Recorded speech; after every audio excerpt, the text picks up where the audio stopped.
presenting the welcome speech amongst the most esteemed personalities who have won accolades in their respective fields, Dr. Assisi Menacheri and Dr. Giselle George. Before we begin this webinar, I would like to express my heartfelt gratitude to all the viewers for joining hands with us to make this webinar a successful one.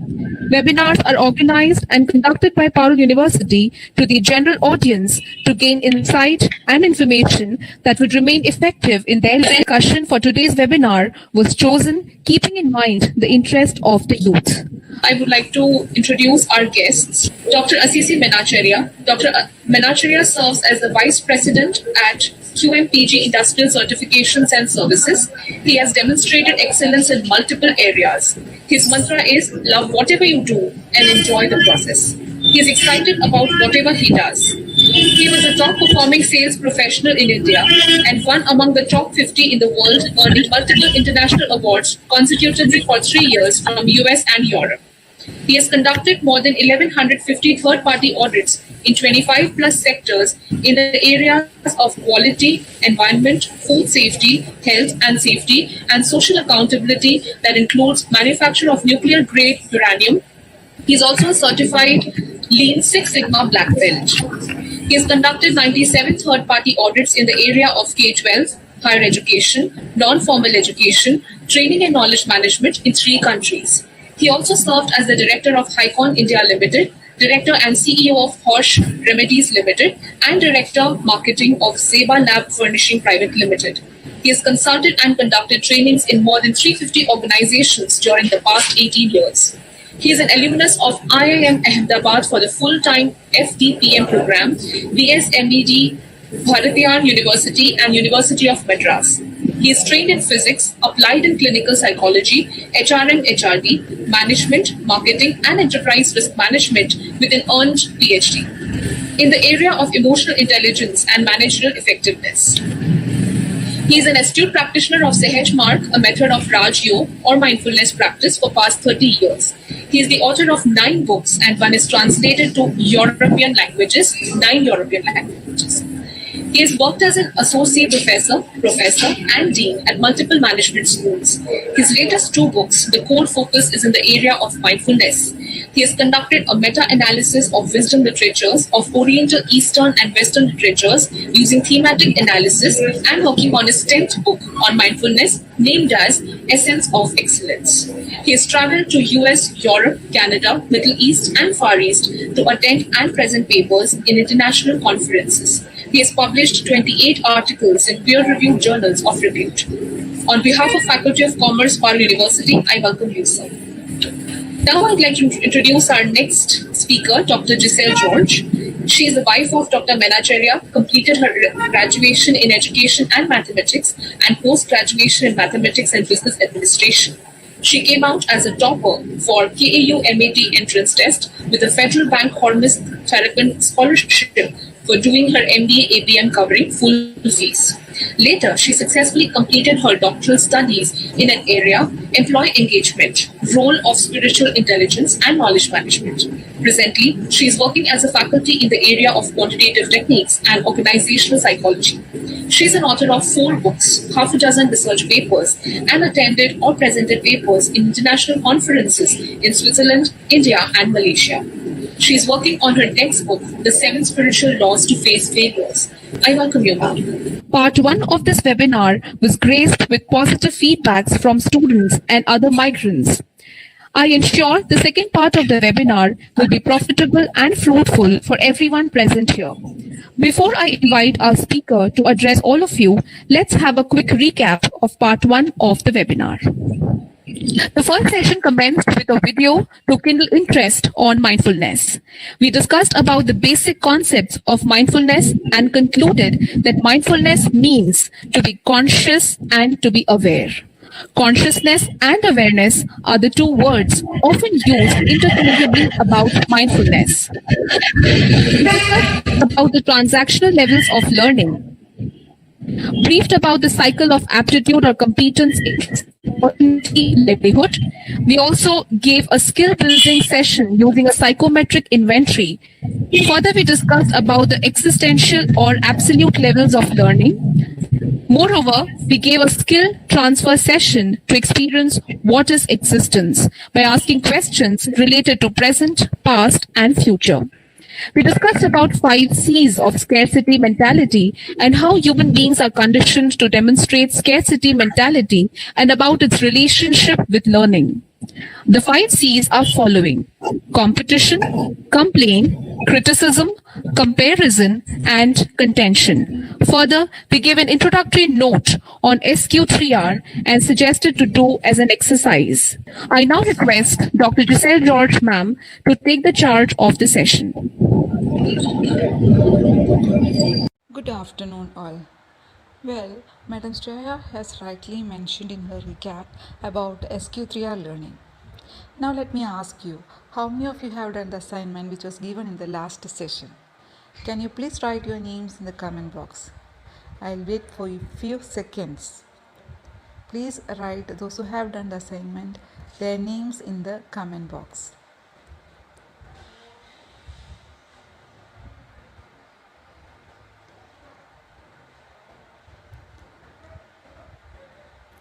Well, I can see only a few names there. That's fine. I may tell you, this is a challenge faced by most of the teachers and even the learners too. Now let me start the session by explaining about experiential learning. To learn a skill or a competence, we need to practice it. Unless and until one keeps doing again and again, he cannot master a skill. Let us look at a toddler. How does he start walking? It is not in a day or two he started walking. The baby first tries to stand with the help of a support. Then he stands without a support. Then start to take a few steps by holding his mother's hand or someone else's. Once he is confident enough, he tries to take a few more steps without any support. And all of you pretty well know that each and every step the baby takes, he might have fallen many a times. He might have got small aches or wounds. But he is determined. He wants to walk. He try, and for n number of times he will try. And at last, he wins. He starts to walk by himself without any support. Thus, the baby learns the skill of walking. The baby has transformed into a new human being with a new learned skill called walking.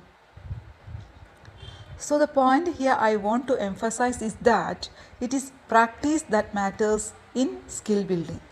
It is practice that makes you a new human being through an experience.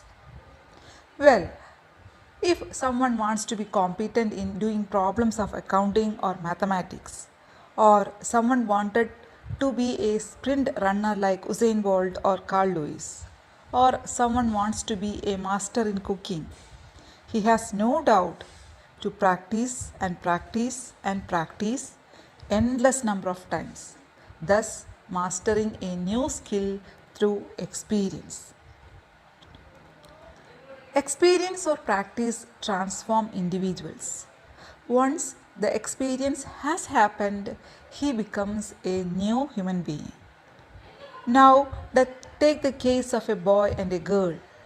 The moment they get married, the status of being a bachelor comes to an end.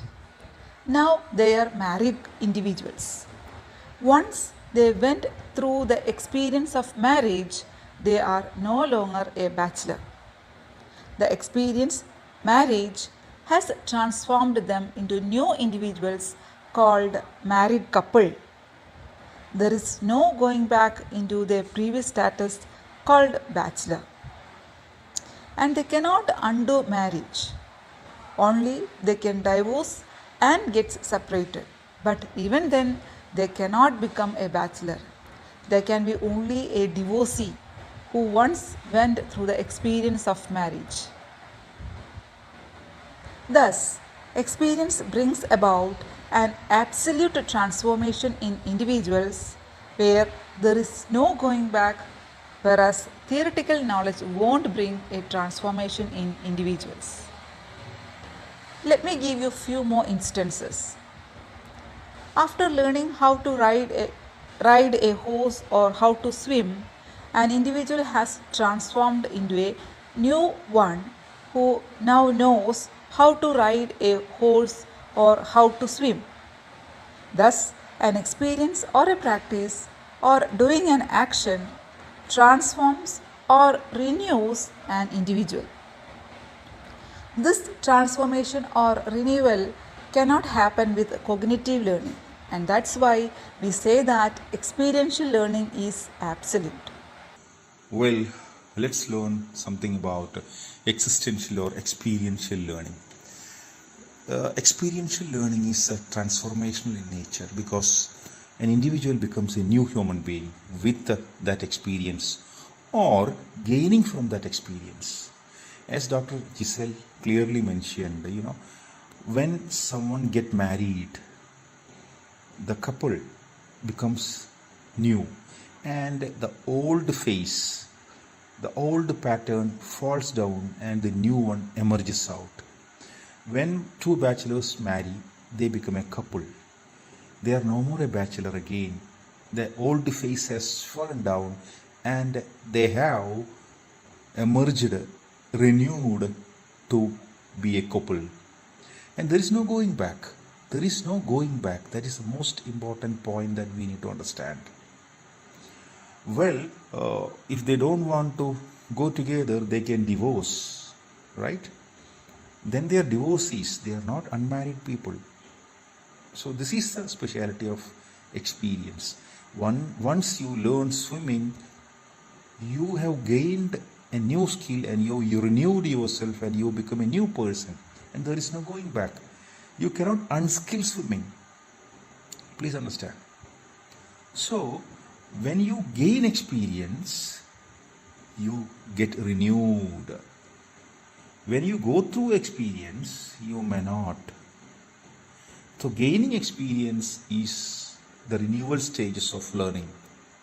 That is absolute and truly existential because that skill will exist with you till the end of your life. Please understand, unless and until you practice something, say chess or shooting or yoga, you cannot be transformed. So you are practicing yoga and you don't practice it, you learn in the book. Then you are a book yogi. There is no transformation. At the level of knowledge, you know what is yoga, what are the different steps, but you have not gone through the practice. So transformation has not happened. Please understand. Take anything like horse riding or swimming and entrepreneurship. Let's say you commenced a new business. Okay? You are running a new business now. That entrepreneurship has transformed you to an entrepreneur and you have gone through the process. You have gone through the pain and pleasure. You gained the skill to be an entrepreneur. That experience has transformed you to a new person and there is no going back. This is the most important thing. So, let us say you want to be a chartered accountant or you want to learn mathematics. In order to transform, you have to practice the problems and solve the problems. Without solving, you cannot go through the experience. So you have a P&L account, you have a balance sheet, you have to tally it. So in order to do that, you have to work on the problem. You cannot bug up. You have to go through it, you have to solve the problem where you will gain the skill of solving it. Then you get renewed. Then you become very competent. So, you would have seen that Shah Rukh Khan's movie where Shah Rukh Khan is being rented. His boss rents him because his boss is a very big businessman. He don't have the time to express love to his girlfriend. So he rents Shah Rukh Khan, and for boss, Shah Rukh Khan express love to girlfriend. So he carry a flower and give it to her, and he spent time with her for his friend in a very cordial and a gentle way, not in a vulgar way, like don't think in that way. But at the end of the film, what happens is this girl marries Shah Rukh Khan, not his boss. So why? See, experience, you have to own it and you have to go through the process. No one can do activity for you. You yourself has to do it. You have to live your life. Your father or your mother cannot live it for you. You have to brush your teeth. Maybe to model how to brush, your father or mother once in a while may help you to do that, to demonstrate it. But after that, you have to go through the process. Then only you will gain it. So our life, it is your life, it is my life. I have to live, I have to go through the pain, and that are the true renewal stages of experiential learning. Please understand that. So if you don't own the process, you cannot grow. Owning the process and going through the process and enjoying the process is what it is called as experiential. That is absolute. And you may be able to learn from others' experience. In quality or in Six Sigma, there is a concept called as preventive action. An action that you take in order to avoid the occurrence of a problem is preventive action. Okay, so when you observe that another person made a mistake, you can learn from that mistake and you can take a preventive action so that that mistake doesn't occur to you. So this is called as extension of a corrective action becomes a preventive action for you. Correct? Extension of a corrective action of the other person becomes a preventive action for you. But you can learn from others' mistakes, okay?